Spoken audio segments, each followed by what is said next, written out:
मित्रशं वरुणः शन्नो भवत्वर्यमा शन्न इन्द्रो बृहस्पतिः शन्नो विष्णुरुक्रमः नमो ब्रह्मणे नमस्ते वायो त्वमेव प्रत्यक्षं ब्रह्मासि त्वमेव प्रत्यक्षं ब्रह्म वदिष्यामि ऋतं वदिष्यामि सत्यं वदिष्यामि तन्मामवतु तद्वक्तारमवतु अवतु माम् अवतु वक्तारम् ॐ शान्ति शान्ति शान्तिः ॐ सहना भवतु भुनक्तु सह वीर्यं करवावहै तेजस्विनावधीतमस्तु मा विद्विषावहै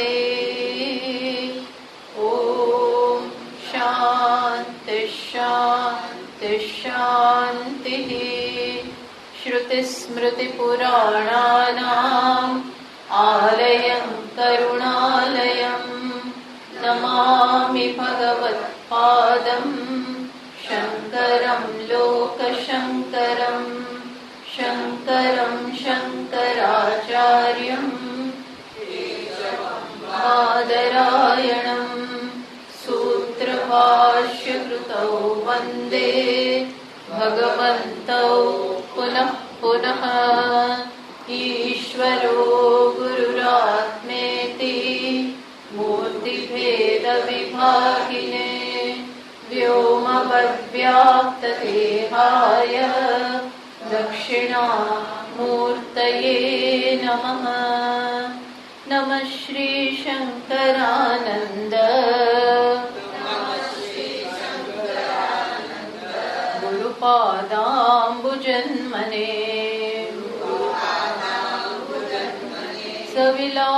सविलासमहामोह ग्राहग्रासैककर्मणे तत्पादाम्बुरुहद्वन्द्व सेवा निर्मलचेतसाम् सुखबोधाय तत्त्वस्य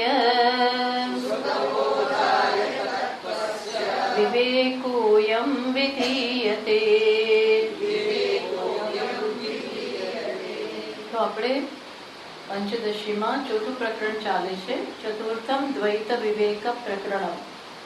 આમાં બે પ્રકારના જે દ્વૈત છે, એક ઈશ્વર વડે સર્જાયેલું દ્વૈત અને બીજું છે જીવ વડે સર્જાયેલો અદ્વૈત. આ બંને વચ્ચે વિવેકની ચર્ચા છે. તો પહેલા શ્લોકમાં આપણે 54 શ્લોક સુધી કરેલું છે, તો ઝડપથી જોઈ જઈએ, કારણ કે ક્યાં છીએ, શું છે, તો શું 4 મહિનામાં કંઈ આપણને યાદ જ નથી હોતું, એટલે ફરી ઝડપથી ફટાફટ સ્મૃતિમાં પાછું લાવી દઈએ. તો ઈશ્વરેણાપી પહેલા શ્લોકમાં કહે છે, એમાં વિષય બતાવવામાં આવે છે. ઈશ્વરેણ અપી જીવેન સૃષ્ટમ દ્વૈતમ વિવિચ્યતે. શું કે છે? ઈશ્વર વડે અને જીવ વડે, આ બંને વડે જે દ્વૈત રચાયેલું છે એના વડે આપણે એ બંને વચ્ચે વિવેક કરવાનો છે, એ બંનેને પૃથક કરવાના છે. વિવેકે સતી, વિવેક કરવાથી શું થશે? તો કે વિવેકે સતી જીવેન હેયો બંધ સ્ફુટી ભવે. તો પછી જીવ માટે જે બંધનનું કારણ બને છે એ દ્વૈત ત્યાગ આપણે ત્યાગી શકીએ. આ બે માંથી એક દ્વૈત છે એ બંધનનું કારણ બને છે. એ કયું દ્વૈત બંધનનું કારણ બને છે? જીવ વડે સર્જાયેલું દ્વૈત.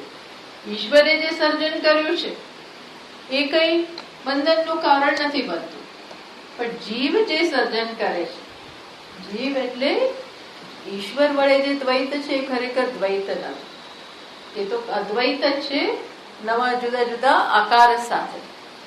એટલે અહીંયા કહ્યું હા હા ફોલ્ડરનો મને ખ્યાલ નથી. ચાલો, ઈશ્વર ખરેખર દ્વૈત સર્જન કરતો જ નથી. ઈશ્વર તો જુદા જુદા નામ અને રૂપનું સર્જન કરે છે, એટલે એ ખરેખર અદ્વૈત જ છે. પણ જીવ જે સર્જન થાય છે એને પોતાની દ્રષ્ટિથી જુએ છે, અને એ જ અજ્ઞાનનું કારણ બને છે, એ જ અજ્ઞાન છે. એટલે અહીંયા કહે છે કે આ બંને વચ્ચે વિવેક કરીએ, કયું દ્વૈત ઈશ્વરે સર્જ્યું છે અને કયું જીવ પોતાના અજ્ઞાનથી અધ્યારોપ કરે છે. આ બંને વચ્ચે વિવેક કરીએ તો જે બંધનનો હેતુ છે એ સ્પષ્ટ થઈ જાય, અને એક વખત બંધનનું જે કારણ છે એ આપણે સમજીએ તો પછી એનો આપણને ખ્યાલ આવે કે શું ત્યાગ કરવાનું છે. આ છે આ પ્રકરણનો વિષય. પછી ગ્રંથકાર કહી તો દીધું કે ઈશ્વર પણ દ્વૈત સર્જે છે અને જીવ પણ દ્વૈત સર્જે છે. પછી બતાવવું પડે ક્યાં એવું લખેલું છે, ક્યાં એવું બતાવવામાં આવ્યું છે કે ઈશ્વર દ્વૈત સર્જે છે, ઈશ્વર સૃષ્ટિની રચના કરે છે, એવું ક્યાં જોવામાં આવે છે. એટલે તમે આવું ક્યારે, કયા હકથી, કયા એટલા ભારથી આ વસ્તુ કહી શકો. એટલે હવે થોડા શ્લોકોમાં પછી ગ્રંથકાર બતાવે છે કે ક્યાં ક્યાં ઉપનિષદ પ્રમાણ છે આ બધી વસ્તુ માટે. તો ઉપનિષદમાં ક્યાં ક્યાં દ્વૈતની ઈશ્વર વડે રચના થઈ છે એ વસ્તુ બતાવે છે. એ થોડા શ્લોકોમાં એ બતાવ્યું. જો અહીંયા કહ્યું, શ્વેતાશ્વતરમાંથી એક શ્લોક લીધો, માયામ તુ પ્રકૃતિમ વિદ્યાત માયિનમ તુ મહેશ્વરમ સમાયી સૃજતિ ઇતિ આહુઃ શ્વેતાશ્વતર શાખિનઃ. શ્વેતાશ્વતર ઉપનિષદમાં વસ્તુ બતાવવામાં આવી છે કે માયા એ પ્રકૃતિ છે, માયા એ શક્તિ છે, અને એ શક્તિનો ઉપયોગ કરનાર મહેશ્વર છે. ટૂંકમાં ઈશ્વર માયાની મદદથી આ બધા સમગ્ર જગતનું સર્જન કરે છે. આ વસ્તુ બતાવી છે. માત્ર ત્યાં જ નહીં, ક્યાં બતાવી છે તો કે બીજા ઉપનિષદ, સમગ્ર બધા જ ઉપનિષદોમાં મોટે ભાગે સર્જનની વાત છે. તો બીજો એક શ્લોક બતાવ્યો ઐતરેય ઉપનિષદમાંથી કે આત્મા સૌથી પહેલા હતો, પછી એણે ઈચ્છા કરી બહુ બની જવું અને બહુ બની ગયો. તો એ પ્રકારે આપણને ઐતરેયમાંથી બતાવ્યું. પછી ત્રીજા શ્લોકમાં તૈત્તરીય ઉપનિષદમાંથી બતાવે છે. એવી રીતે એક પછી એક છાંદોગ્ય. અને હમણાં આપણે જોયું સર્જનની વાત ક્યાં આવી હતી? બૃહદારણ્યકમાં બ્રહ્મવા ઇદમ અગ્રે આસીત. પછી એને તન્નામ રૂપાભ્યામ વ્યાક્રિયત. પછી શું? અસૌ નામાયમ ઇદમ રૂપૈતિ. આ રૂપ.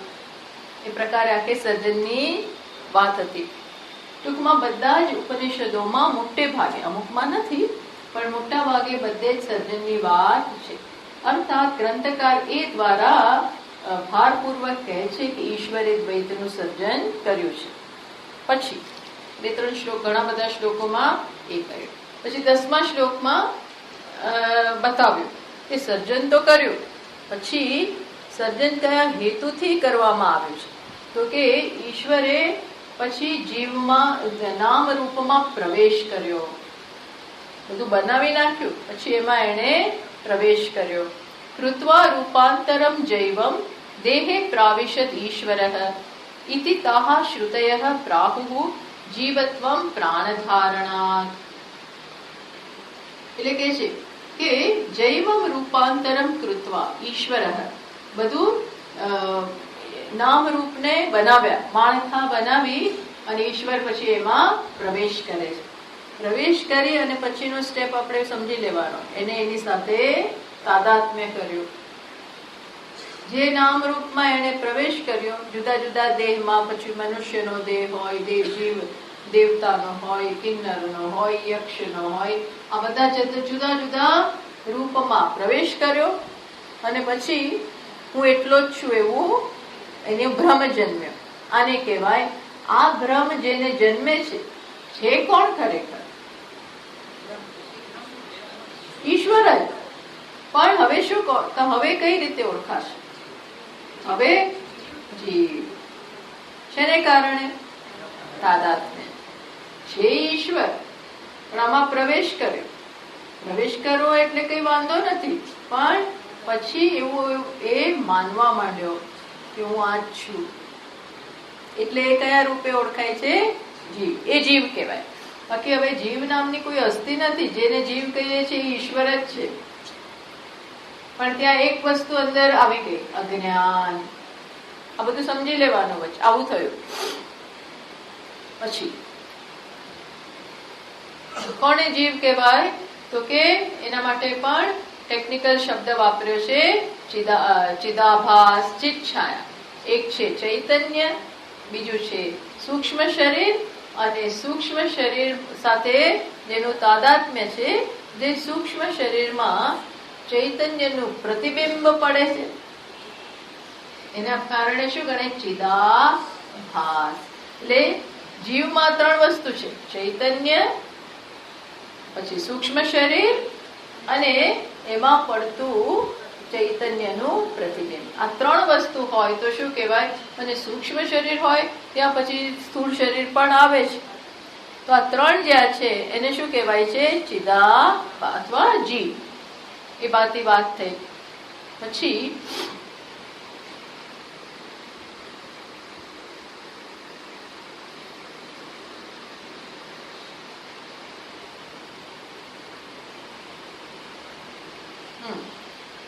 મહેશ્વરની માયાને કારણે પછી આ ઈશ્વર પોતે જ મોહિત થઈ જાય છે, એને કહેવાય જીવ. આટલી ચર્ચા થઈ. પછી 13મા શ્લોકમાં કહ્યું, હા, મોહદ અનિશતામ પ્રાપ્ય મગ્નો વપુષી શોચતી ઈશ સૃષ્ટવિદમ દ્વૈતમ સર્વમુક્તમ સમાસતઃ.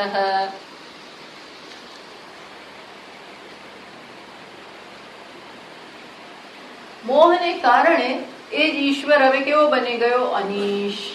અને હવે શોક કરે છે. શોકમાં એ મગ્ન છે. ટૂંકમાં અહીં સુધી 13મા શ્લોક સુધી કઈ વસ્તુની ચર્ચા કરી? ઈશ્વર દ્વારા સર્જાયેલા દ્વૈતની. પછી બતાવે છે કે જીવે પણ દ્વૈતનું સર્જન કર્યું છે. તો એ કયું? તો 7 પ્રકારના જે અન્ન રચ્યા એની બધી વાત કરી. ટૂંકમાં ઈશ્વર વડે સર્જિત દ્વૈત, તદુપરાંત જીવ વડે સર્જિત દ્વૈત, બંનેની ચર્ચા કરી. પછી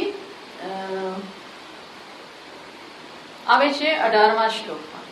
ત્યાં સુધી આ બધો વિષય, પછી વિષય બદલાય છે. તો 18મા શ્લોકમાં કહ્યું, ઈશ કાર્યમ જીવ ભોગ્યમ જગત દ્વાભ્યામ સમન્વિતમ પિતૃજન્યા ભર્તૃભોગ્યા યથા યોષિત તથા ઈષ્યતામ. શું કે છે? કે બે સર્જનમાં તફાવત છે. શું તફાવત છે? તો કે યથા યોષિત પિતૃજન્ય ભર્તૃભોગ્યા તથા જગત ઈશ કાર્યમ જીવ ભોગ્યમ ઇતિ દ્વાભ્યામ સમન્વિતમ. પછી એક સ્ત્રીના દ્રષ્ટાંતથી બતાવે છે કે સ્ત્રી એક જ છે, છતાં પિતાની એ પુત્રી છે. હા, પિતાની એ પુત્રી છે, પણ એ સ્ત્રી પોતાના પતિની પત્ની છે. એક જ સ્ત્રી, આકાર એક જ, શરીર એક જ, પણ એકમાંથી એકનું કાર્ય અને બીજા માટે ભોગ પત્ની. આ બે વસ્તુ થઈ ને. એમ આ જગત પણ ઈશ્વરનું કાર્ય અને જીવ માટે કેવું? ભોગનું સ્થાન. આ બે રીતે. એટલે હવે કઈ તરફ કઈ વસ્તુ સાબિત કરી રહ્યા છે? જીવદ્વૈત. જીવદ્વૈત સાબિત કરી રહ્યા છે. ઈશ્વરે તો આકાર સર્જન કર્યો, પણ એને એક જણ કેવી રીતે જુએ છે કે આ છે, આ મારા ભોગનું સાધન છે. ટૂંકમાં એ ઈશ્વર જીવ વડે સર્જાયેલું દ્વૈત. બાકી એક જેમ સ્ત્રીમાં બતાવે એક આકાર છે, પણ બસ એ રીતે જ જુઓ તો ઈશ્વરના દ્વૈતમાં તમે રાચો છો.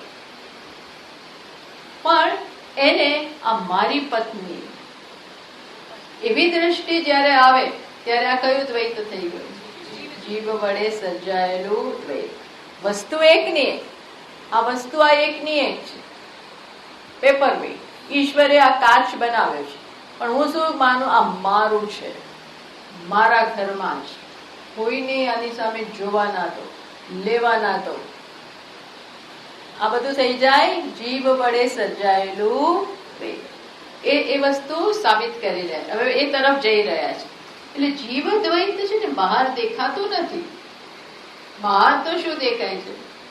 આ વસ્તુ ઈશ્વરે જે સર્જી છે એના તરફ કઈ પ્રકારની દ્રષ્ટિ.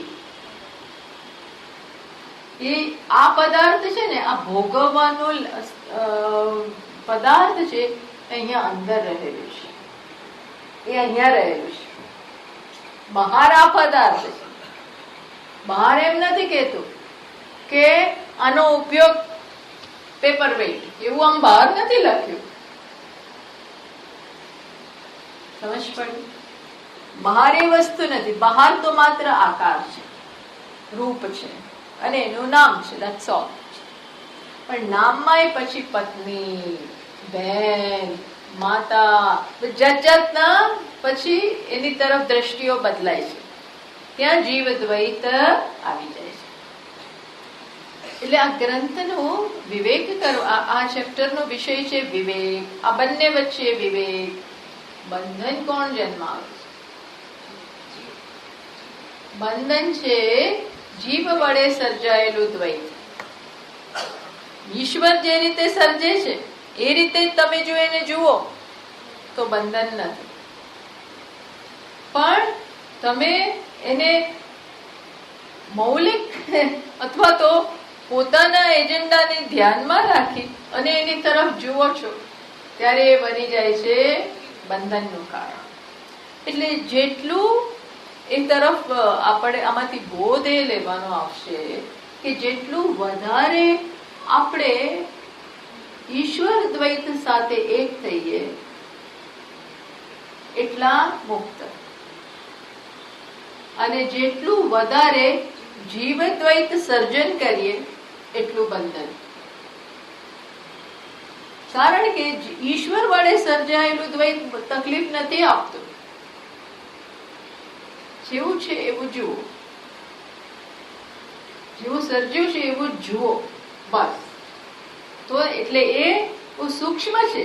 બીજું દ્વૈત છે ને બહુ સૂક્ષ્મ છે. સૂક્ષ્મ એટલે કેવું? આપણી મન એને કેવી રીતે જુએ છે ત્યાં જ સર્જાયેલું છે. બહાર તો એ સર્જાયેલું પણ નથી. એટલે અહીં પછી કીધું 20મા શ્લોકમાં, ઈશ નિર્મિત મણ્યાદો વસ્તુની એકવિધે સ્થિતે ભોક્તૃ દ્વિવૃત્તિ નાનાત્વાત ભોગો બહુધા ઈષ્યતે. 20મા શ્લોકમાં થયું કે ઈશ નિર્મિત મણ્યાદો વસ્તુની એકવિધે સ્થિતે.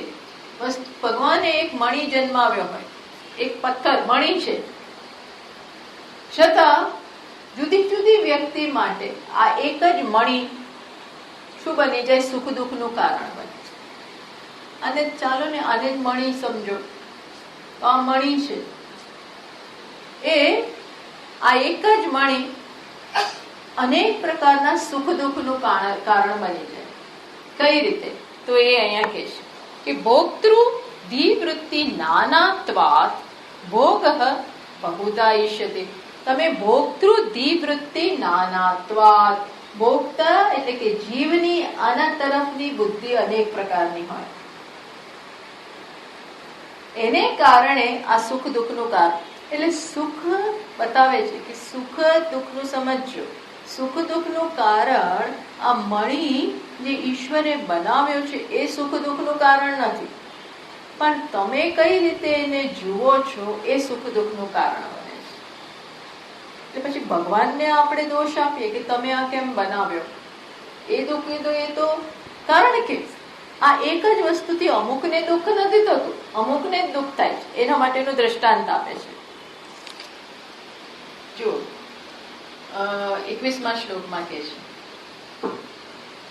કે હર્ષતિ એકો મણિમ લબ્ધ્વા કૃત્યતિ અન્યઃ અલાભતઃ પશ્યતિ એવ વિરક્તઃ અત્ર ન રુષ્યતિ ન કુપ્યતિ. જો એકઃ મણિમ લબ્ધ્વા રુષ્યતિ. એક માણસ છે આ મણીને પ્રાપ્ત કરીને કેવો થાય? ખુશ થઈ જાય, કુદા જમ્પિંગ અપ એન્ડ ડાઉન. મણી મળ્યો એટલે બહુ ખુશ થઈ જાય છે. બીજો છે અન્યઃ કૃત્યતિ અન્યહિ અલાભતઃ કૃત્યતિ. એ બીજાને એક માટે સુખનું કારણ બન્યો. મળ્યો એટલે સુખ, ખુશ થઈ ગયો. બીજાને એ ન મળ્યો એટલે એને ક્રોધ જન્મ્યો. કૃત્યતિ અથવા તો દુઃખી થાય છે. અને ત્રીજો માણસ છે વિરક્ત માણસ. વિરક્ત છે, સંત માણસ છે. સમલોષ્ટાશ્મ કાંચન, સમલોષ્ટ અશ્મ કાંચન. એની દ્રષ્ટિમાં જોયું એ સંત માણસ ક્યાં જીવે છે? ઈશ્વર સૃષ્ટિમાં. એટલે એને આને જોઈને નથી ક્રોધ જન્મતો, નથી સુખ જન્મતું, બસ જુએ છે, ચાલ્યો જાય છે. જોઈને આગળ વધે છે. એના પગ નીચે અથડાય છે પણ ખરો, પણ નથી લેવાની વૃત્તિ કરતો કે નથી દૂર કરવાની. ઘણી વાર આપણા પગે કઈક વસ્તુ અપનાય તો આપણે ગુસ્સે થઈ જઈએ, ફેંકી દઈએ. અહીં તો એને ન મળ્યો એવી કોઈ ચિંતા જ નથી, ચાલી જાય છે. અર્થાત એને સુખ દુઃખ કાંઈ જન્મતું નથી. બહુ સરસ દ્રષ્ટાંત આપ્યું કે એક જ વસ્તુ સુખનું કારણ બની. કોના માટે? જેને જોઈતું હતું, મળી ગયું. આ એક જ વસ્તુ, સેમ વસ્તુ, જેને મળી એને સુખ થયું, પણ બીજા લેવા ગયો, પણ આને પહેલા જૂટવી લીધી એટલે બીજાને ન મળ્યું એટલે એને ક્રોધ ચડ્યો. અને ત્રીજો કેવો છે? જેને કાંઈ નહીં. પશ્યતિ એવ વિરક્ત અત્ર ન રુષ્યતિ ન કુપ્યતિ. વિરક્ત માણસ જુએ છે, એને માટીનું ઢેફું હોય કે પથ્થર હોય કે સોનું હોય, આ કંઈ પણ હોય, એને કંઈક સમ એ બધામાં સમાન રહે છે. એ વસ્તુ બતાવી. પ્રિય પછી કીધું 22મા શ્લોકમાં પ્રિયો પ્રિય ઉપેક્ષ્યે પ્રિયઃ અપ્રિય ચ ઉપેક્ષ્યઃ ઇતિ મણિગાહ ત્રયઃ આકારાઃ. તો એકચ્યુઅલી આ મણીમાં કેટલા આકાર થયા? આના કેટલા શેપ થયા? 3. એક નામ પડ્યું કઈ રીતે જીવ જુએ છે. એક જુએ છે પ્રિય, બીજું અપ્રિય, ત્રીજું શું? ઉપેક્ષ્ય. એના 3 આકાર છે. પણ એ ત્રણેયમાં જે આ મણી છે, પ્રિય એમાંય મણી, અપ્રિયમાંય મણી, ઉપેક્ષ્યમાંય મણી, એ મણી કોણ છે? સમાન. એ ઈશ્વરે સર્જેલો છે. પ્રિય જીવે સર્જ્યું, અપ્રિય જીવે સર્જ્યું. અહીં તો ઇવન ઉપેક્ષાને જીવ છે, પણ એને સુખ દુઃખ નથી જન્મતું. એમ એ ઈશ્વરે જન્મ. પછી એ બીજું સ્ત્રીનું દ્રષ્ટાંત આપ્યું કે એક સ્ત્રી કોઈકના માટે દીકરી છે, કોઈકના માટે વહુ છે, કોઈકના માટે નણંદ છે, કોઈકના માટે દેરાણી છે. આ બધી જુદી જુદી બુદ્ધિ એક જ સ્ત્રી ઉપર, જે એક આકાર છે, જે એક પદાર્થ છે, જે ઈશ્વરે રચેલો છે, પણ એના તરફ દ્રષ્ટિ જુદી જુદી છે. એ વસ્તુ ટૂંકમાં જીવ દ્વૈતની ચર્ચા કરી. પછી થોડી ટેકનિકલ બધી ચર્ચાઓ આવી.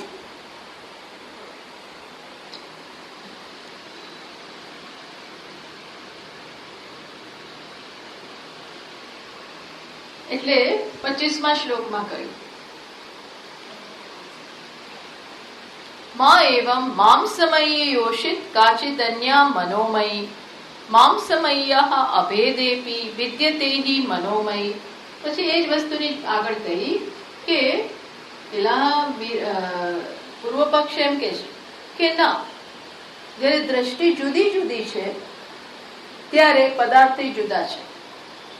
એવું કહે છે કે એને એવું કહ્યું કે તમારી આના પ્રત્યે બુદ્ધિ જુદી જુદી હોય, કે આ પ્રિય એક બુદ્ધિ, એક આકાર, અપ્રિય બીજો આકાર. તો એનો અર્થ એવો થયો, વિરોધ પક્ષને એવું કહેવાનું છે કે તો પછી અહીંયા ફેરફાર હોય જ. એ આકારમાં ફેરફાર વગર એના પ્રત્યે બી બુદ્ધિ ના જન્મે, એવું એનું કહેવાનું છે. તો ગ્રંથકાર એને એવું કહે છે કે ના, એવું નથી. માં એવમ માંસમય યોષિત કાચિદન્ય મનોમય. એ કહે છે કે ના, એવું નથી. કે એક તમારે એક ખરેખરી તો એક જ વસ્તુ છે, કઈ માંસની બનેલી સ્ત્રી, બીજી કઈ છે મનોમય, કેવી રીતે એને જોવામાં આવે છે. સ્થૂળ રીતે તો એક જ છે માંસમય. માંસમય અભેદેથી વિદ્યતે હિ મનોમય. આ માંસમય એટલે કે પદાર્થ તો એકનો એક જ રહે છે, પદાર્થ એકનો એક છે. આ એક જ પદાર્થ, કોઈકને ગમે, કોઈકને ન ગમે, કોઈકને ઓછો ગમે, કોઈકને વધારે ગમે, કેટલાય ફેરફાર. એ પદાર્થો ક્યાં છે? મનોમય. મનોમય એક માંસમય જીવતી જાગતી વ્યક્તિમાં, અને બીજો મનોમય. બે પદાર્થ થયા.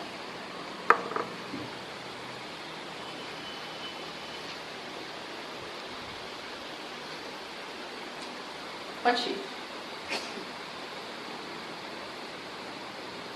એની વધારે આગળ ચર્ચા ચાલી. પછી 31મા શ્લોકમાં કહ્યું,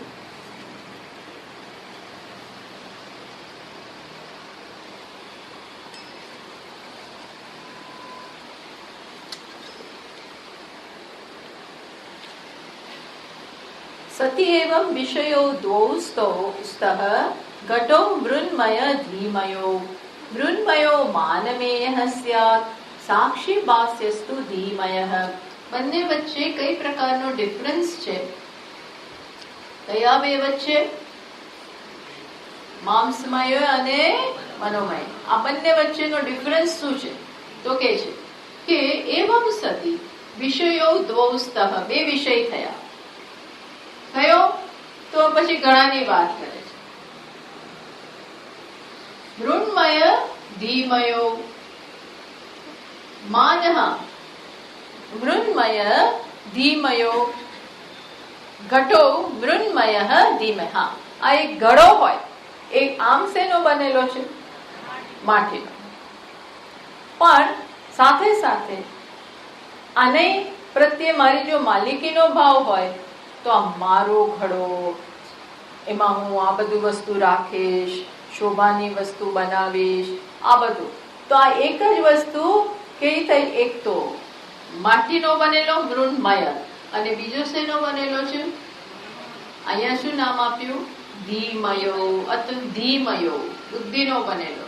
અચ્છા, પછી આ જે છે માટીનો મૃન્મય, જે માટીનો બનેલો છે, એ કેવો છે?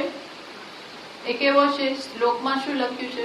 31મા શ્લોકમાં મૃન્મય કેવો છે? હા, એમ નહીં. બે ગળા થયા, એક મૃન્મય અને એક ધીમય. તો આ જે છે માટીનો બનેલો, એ કેવો છે? માનમેય. આ કેવી રીતે જણાય છે? માન. માન એટલે ચક્ષુ વગેરે પ્રમાણ. માન એટલે પ્રમાણ. પ્રમાણથી આ જણાય. પ્રમાણ એટલે શું? અહીં ઉપનિષદ. પ્રમાણ એટલે અહીંયા શું? આપણી ઇન્દ્રિયો, જેનાથી જ્ઞાન પ્રાપ્ત કરીએ. તો આ જે ઘડો છે એ શેનાથી દેખાય છે? ચક્ષુ છે, એનાથી દેખાય છે. પણ આ મારો ઘડો છે, માત્ર જ મારો, એ ક્યાં દેખાય છે? સાક્ષી ભાસ્ય. એ સાક્ષી જુએ છે, અહંકાર જુએ છે, આ છે ચક્ષુ જુએ છે. એટલો ભેદ થયો. એટલે આપણને ખબર હોય છે બે બરોબર છે, પણ જોનાર કોણ છે? એક તો ચક્ષુ જુએ છે, ડિફરન્ટ. એક અવાજ આવે તો આપણે એમ અવાજ છે ભાઈ, આ તો મારા દીકરાનો અવાજ છે, એકદમ સાંભળ્યો, એ આમ જતો રહ્યો વર્ષોથી, એના મનમાં ભણકારા વાગ્યા કરતા હોય, મારા દીકરાનો અવાજ. આખી વસ્તુ એક માનમયો, એક છે ધીમયો, એમ. અરે સાક્ષી ભાષ્ય, માનમેય સાક્ષી ભાષ્ય.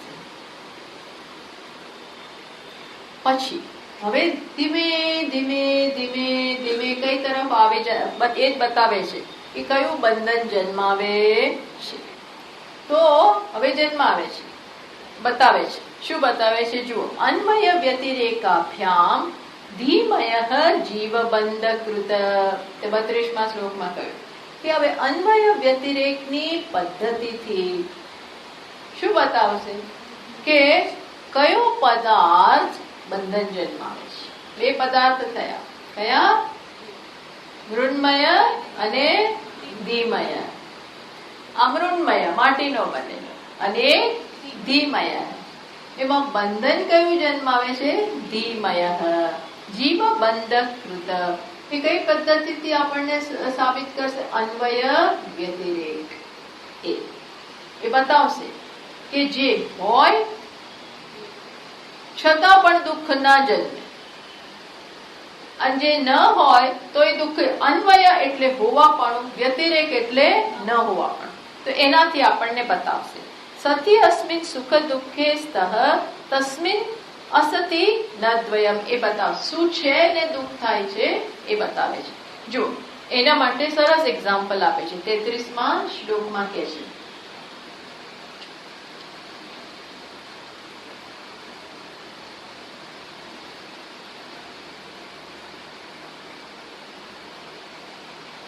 અન્વય વ્યતિરિક્ત બતાવશે કે બુદ્ધિથી કલ્પેલું જે છે એ જ સુખ દુઃખ આપે છે. જો એક બુદ્ધિની કલ્પના ન હોય તો સુખ દુઃખ આપતું નથી. આ જેવો છે એવો જુઓ, ઉપયોગ કરો, કઈ વાંધો નથી. પણ બુદ્ધિના સ્તરે જે આની સાથે સંબંધ બાંધ્યો, જે આની સાથે દ્રષ્ટિ રાખી, એ વસ્તુ દુઃખ તેમાં. જો એ ના હોય, અન્વય એટલે બુદ્ધિથી જોતા હોઈએ એ રીતે આને જોઈએ તો દુઃખ. એ રીતે ન જોતા હોઈએ અને માત્ર કઈ રીતે જોતા હોઈએ? મૃન્મય, તો દુઃખ છે નહીં. એટલે કોના હોવાથી દુઃખ છે? ધીમય. આ નહીં, મૃન્મય નહીં, પણ ધીમય થી તમે એને જુઓ, એવી રીતે જુઓ, સાક્ષી ભાષી, તો દુઃખ છે. જો એ ના હોય અને આ એકલો હોય તો દુઃખ નથી. સમજ પડી? એનું દ્રષ્ટાંત આપે છે. અસતી અપી ચ. હા, ચલો સીધા દ્રષ્ટાંત ઉપર જ જઈએ. 34મા શ્લોક.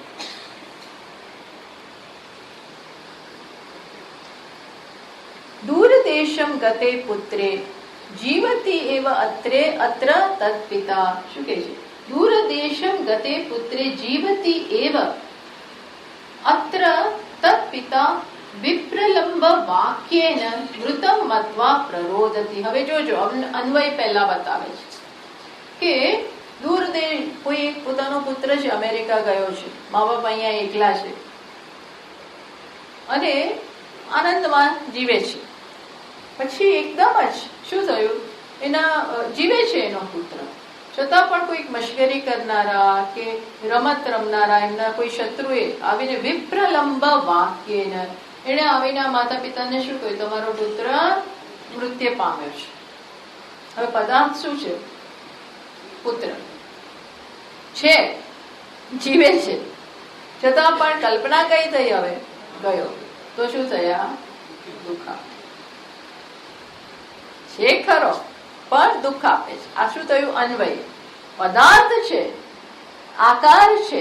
કયો આકાર છે? એ તો બરોબર, પણ એ કયો? મૃન્મય. ઈશ્વરે સર્જેલો એ છે, પણ એને દુઃખ ના આપ્યું, સુખ દુઃખ. પણ કયે સુખ દુઃખ જન્માવે છે?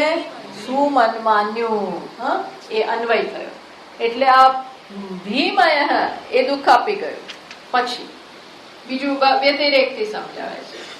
શું સમજાવે છે? જો મૃતેપી તસ્મિન વાર્તાયામ અશ્રુતાયામ ન રોદતિ. અને ઘણી વાર એવું બને કે કંઈક એક્સિડન્ટ થઈ ગયો હોય અમેરિકામાં કે ક્યાં પણ એ રહેતો હોય દૂર દૂર દૂર, અને તમને કોઈ એના સમાચાર જ ના મળ્યા, કારણ કે ક્યાં જઈને ખલાસ થઈ ગયો આપણને એટલે કઈ ખબર જ નથી. તમે અહીંયા આરામથી જીવો છો,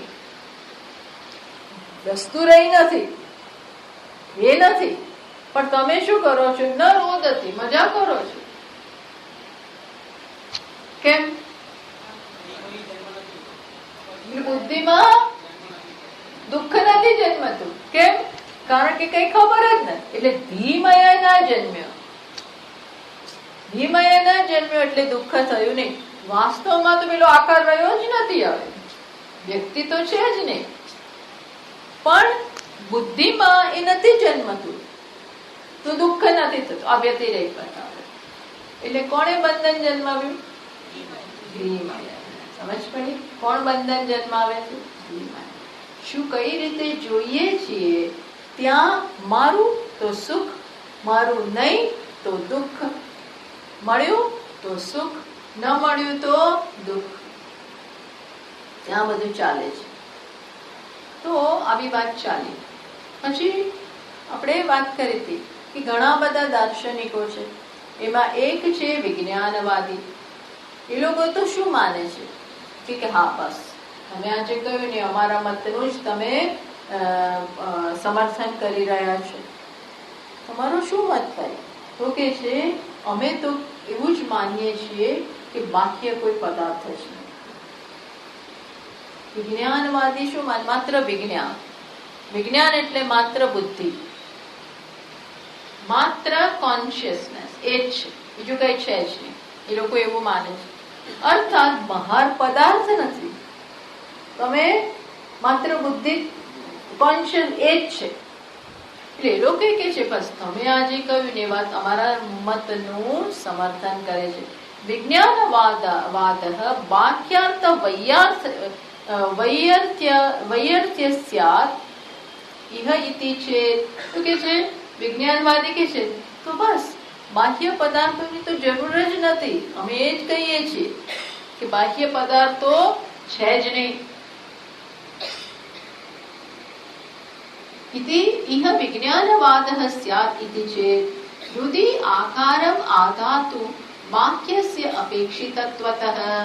અમે ત્યાં જુદા પડીએ છીએ. આપણે કહીએ છીએ કે ના, પદાર્થનો સાંભળો, પદાર્થનો આકાર પણ જે આપણા મનમાં આવે છે એ માટે બહાર પદાર્થ તો હોવો તો જોઈએ જ ને.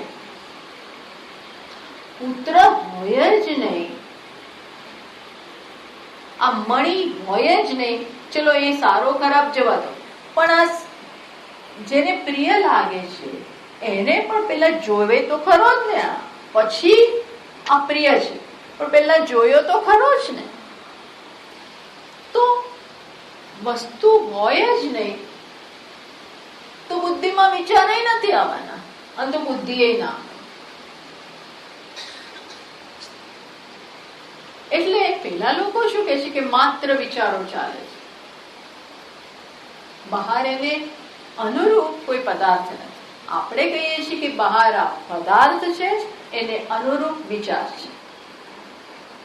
બહાર નામરૂપ અને એને અનુરૂપ વિચાર. આ ઘડો આપણે જોયેલો છે, જોઈએ છીએ, અને એને અનુરૂપ આપણને હવે વૃત્તિ જન્મે છે કઈ ઘડાની. પેલા લોકો શું કે છે? બહાર આ છે જ નહીં. એટલે આપણે કહીએ જો બહાર હોય જ નહીં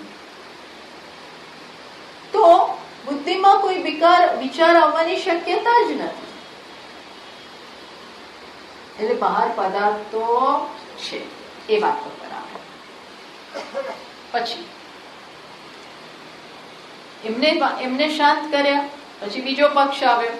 એટલે આપણે અત્યારે શું સ્થાપિત કર્યું કે બહાર પદાર્થ છે. અચ્છા, તો હવે બંધનનું કારણ તો ધીમયા જ થયું. કઈ રીતે એને જુઓ છો એ જ બંધનનું કારણ બને. તો હવે બીજો પક્ષ આગળ આવ્યો. હવે કયો પક્ષ આગળ આવે છે? યોગનો પક્ષ. યોગી લોકો યોગ એ એમનો મત કે છે કે 38મા શ્લોકમાં જુઓ. આ બધું આપણે પતી ગયું છે. એમના માનતા કે આ બધું માત્ર યાદ કરાવું છું. આ માત્ર બુદ્ધિમાં બધું પડેલું છે, માત્ર આપણે બહાર લાવી રહ્યા છીએ.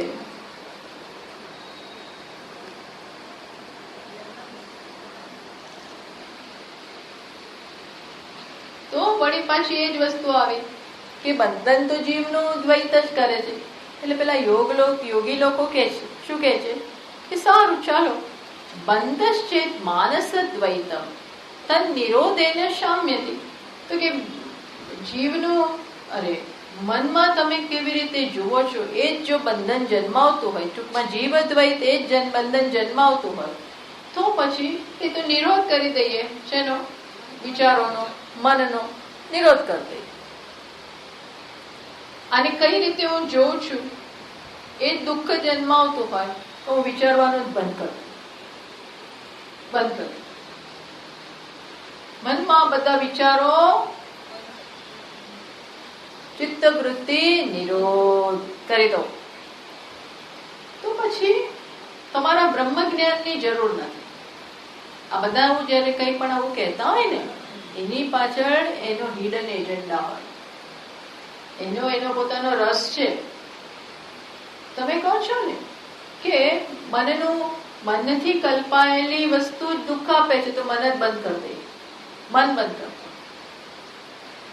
ધેટ મીન્સ એનાથી કામ પતી જશે. કયું કામ પતી જશે? એની તરફ તમે જે જીવ જુઓ છો એ કેવી રીતે જુઓ છો એ જ બંધન જન્માવે, એ બંધ થઈ ગયું. માટે હવે બ્રહ્મ જ્ઞાનની જરૂર, જ્ઞાન પ્રાપ્ત કરવાની જરૂર. આપણે તો આ બધું જ્ઞાન માટે આગળ વધી જાય કે ભાઈ જીવ દ્વૈત બંધન જન્માવે છે, ઈશ્વર દ્વૈત બંધન નથી જન્માવતું. માટે તમે એ તરફ જ્ઞાન પ્રાપ્ત કરો, આ જીવની કલ્પના છોડી દો. એ બધા તરફ જઈ રહ્યા છે. એટલે એ શું કે છે? આ તો ઈઝી છે, મન બંધ કરી દેવાથી આ બધું થઈ જશે. એમાં જ્ઞાનમાં આગળ વધવાની બ્રહ્મ જ્ઞાનની શું જરૂર છે? બ્રહ્મ જ્ઞાને કેમ વદ એ છે કહો.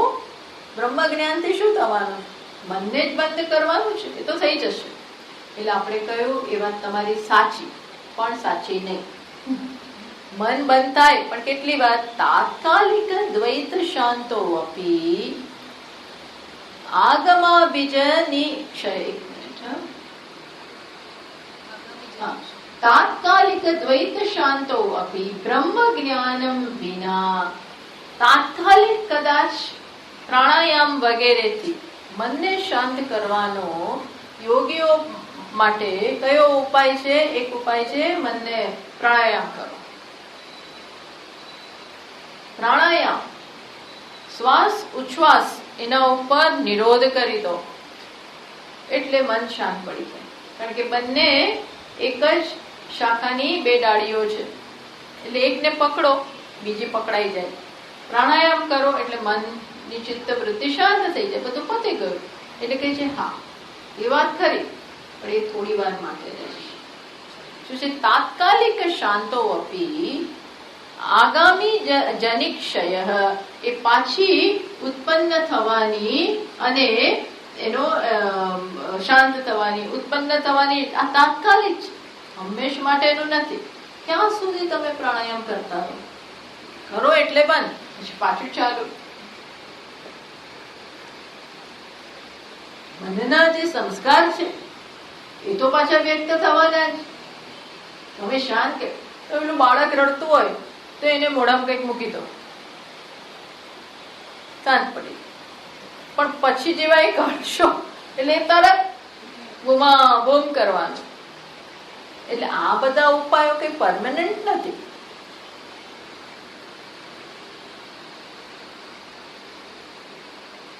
એટલે બ્રહ્મ જ્ઞાનમ વિના ન સ્યાત, હંમેશ માટે આમાંથી તમારે મુક્ત થવું હોય તો કયું જ્ઞાન જોઈએ? બ્રહ્મ જ્ઞાન. હવે કોની ઘોષણા છે? વેદાંત ડિમડિમઃ. વેદાંતની ઘોષણા. ડિમડિમ એટલે શું? પેલાના જમાનામાં નગારું લઈને ઢોલ લે અને પછી એનાથી એનાઉન્સમેન્ટ કરવી હોય તો પહેલા એક જ રીત હતી. વિચાર કરો, આ એક જ રીત હતી, લઈને આ કરે, બધા ભેગા થાય, પછી નગાડો અને બધાને મેસેજ પહોંચાડે. ઢોલ ને પીટો. હા,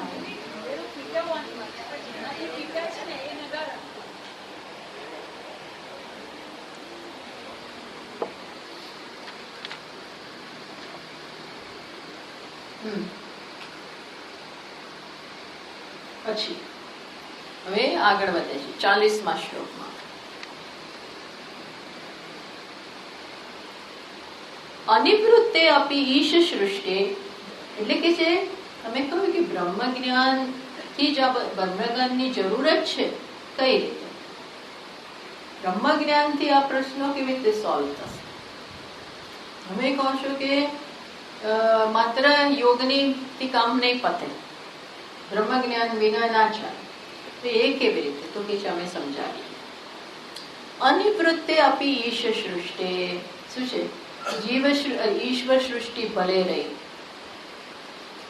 જે છે એ ભલે રહ્યું, જગત જેવું છે એવું એના આકાર સહિત ભલે રહ્યું.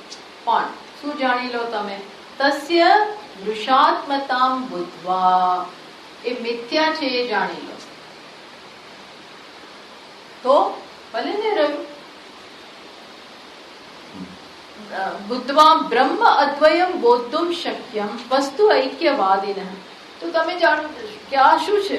આ તો મિથ્યા છે. સત્ય કોણ છે? માત્ર એક બ્રહ્મ, એક જ. આ ઘણો મિથ્યા છે. સત્ય કોણ છે? માટી. આ તૂટી જાય, માટી છે જ, પ્લસ અને પ્રિય ગણો છો એ સાચું માટી, અપ્રિય ગણો છો એ કલ્પના છે. શું? માટી. એટલે તાત્વિક રીતે આને જાણો, પુરુષાર્થ એનું જાણી જાઓ તો વસ્તુ સુખ દુઃખ નથી આપતી. કઈ રીતે જુઓ છો એ સુખ દુઃખ આપે. માટે જ્ઞાનથી જ આ વસ્તુનું સોલ્યુશન આવે છે. શેનું સોલ્યુશન? જીવ દ્વૈત. જીવ જે દ્વૈત સર્જન કરે છે, જીવ કઈ રીતે વસ્તુ ઉપર જુએ છે એ બંધનનું કારણ. તો એનું નિરાકરણ આપણે કરી શકીએ. કઈ રીતે? પુરુષાર્થ એનું જાણો કે તું આને તારી વ્યક્તિગત વસ્તુ સમજે છે એ સાચું નથી. આ તો માટી છે ભાઈ, આમાં મારી ક્યાં આવી? આમાં સારું ક્યાં આવ્યું? આમાં ખરાબ ક્યાં આવ્યું? આમાં દુઃખ આપનારું ક્યાં? માટી છે, વસ્તુ છે.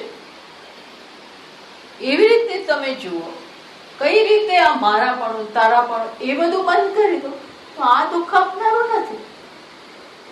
તમે કહો ના હું જોઉં નહીં તો બસ આ પતી જશે, નહીં જોઉં તો આ. પણ ક્યાં સુધી નહીં જુઓ? આંખો ખોલશો એટલે આ તો દેખાવાની જ છે. એટલે આંખો બંધ કરી દો એ આનું સોલ્યુશન નથી. સોલ્યુશન શું છે? શું? એ જ સોલ્યુશન છે. પછી આગળ કે છે જુઓ, આ શ્લોકમાં શું સાબિત કર્યું કે સોલ્યુશન શેમાં છે? તેમાં સોલ્યુશન છે બ્રહ્મ જ્ઞાનમાં છે. હવે બતાવે છે કે બ્રહ્મ જ્ઞાન ન હોય તો પ્રલયે, હવે શું બતાવે છે કે વસ્તુ તમારી સમક્ષ ન હોય છતાં પણ, જ્ઞાન ન હોય, વસ્તુ અદૃશ્ય થઈ ગઈ હોય પણ જ્ઞાન ન હોય તો કામ નથી આવતું. ગમે તેમ કરી ટૂંકમાં બ્રહ્મ જ્ઞાનની અગત્યતા, અનિવાર્યતા સ્થાપિત કરે. એ કે છે પ્રલયે તન નિવૃત્તો. પ્રલયમાં જગત નથી,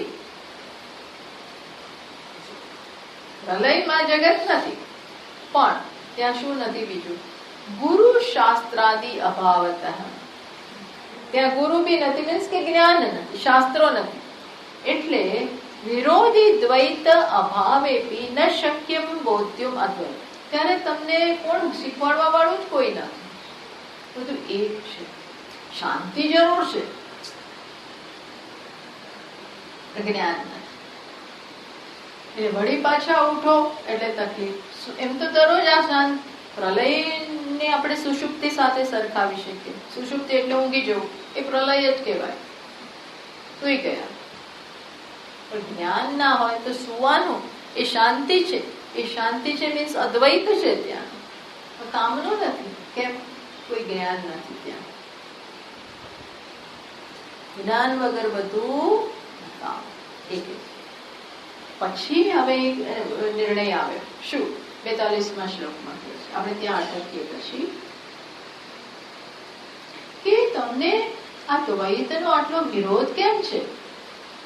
કે બંધ કરી દો, બંધ કરી દો. કયા દ્વૈતનો?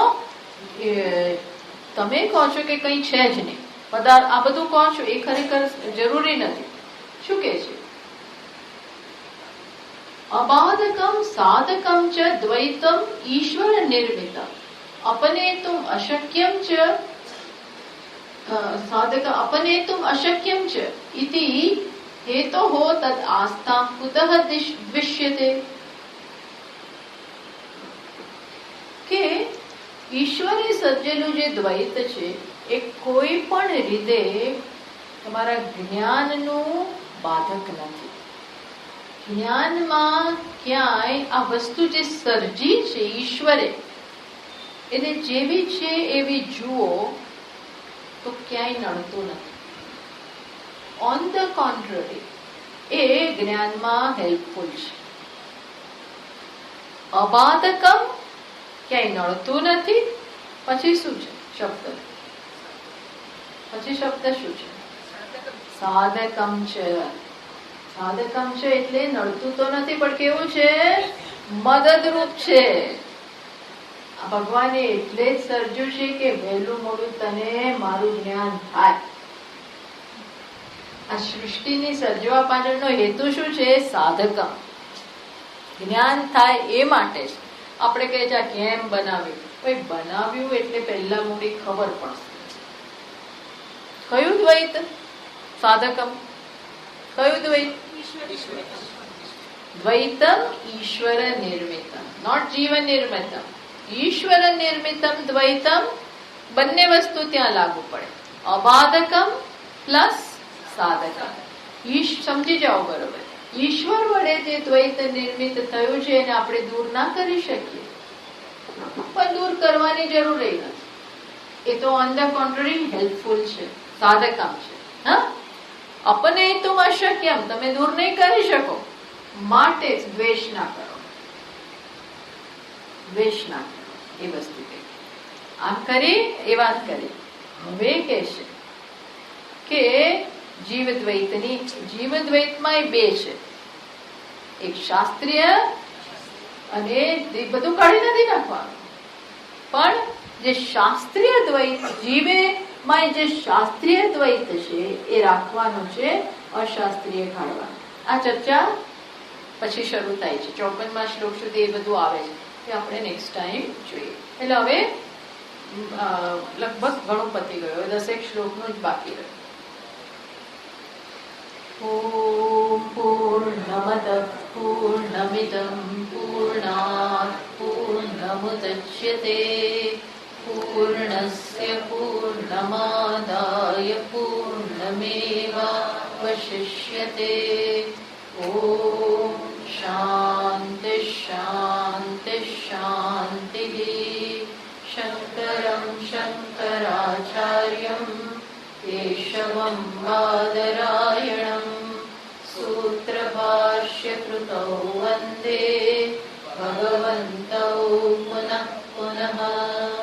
ઈશ્વરો ગુરુરાત્મેતિ મૂર્તિભેદવિભાગિને વ્યોમવદ્વ્યાપ્તદેહાય દક્ષિણા